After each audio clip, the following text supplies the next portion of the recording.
লন্ডনের উদ্দেশ্যে ঢাকা ছাড়লেন ডাক্তার জুবাইদা। বিএনপির ভারপ্রাপ্ত চেয়ারম্যান তারেক রহমানের সহধর্মিণী ডাক্তার জুবাইদা রহমান লন্ডনের উদ্দেশ্যে রওনা দিয়েছেন। আজ সকাল 8:30টার দিকে কাতার এয়ারওয়েজের একটি ফ্লাইটে লন্ডনের উদ্দেশ্যে ঢাকার হজরত শাহজালাল আন্তর্জাতিক বিমানবন্দর ছাড়েন তিনি। জানা গেছে, আগামী 25 ডিসেম্বর স্বামী তারেক রহমান ও মেয়ে ব্যারিস্টার জাইমা রহমানের সঙ্গে আবার দেশে ফিরবেন ডাক্তার জুবাইদা রহমান।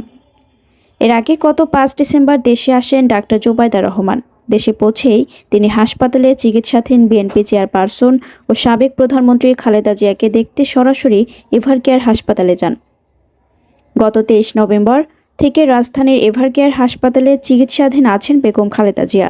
তার পাশে থাকা এবং চিকিৎসায় সহায়তার জন্য ডাক্তার জুবাইদা লন্ডন থেকে ঢাকায় আসেন।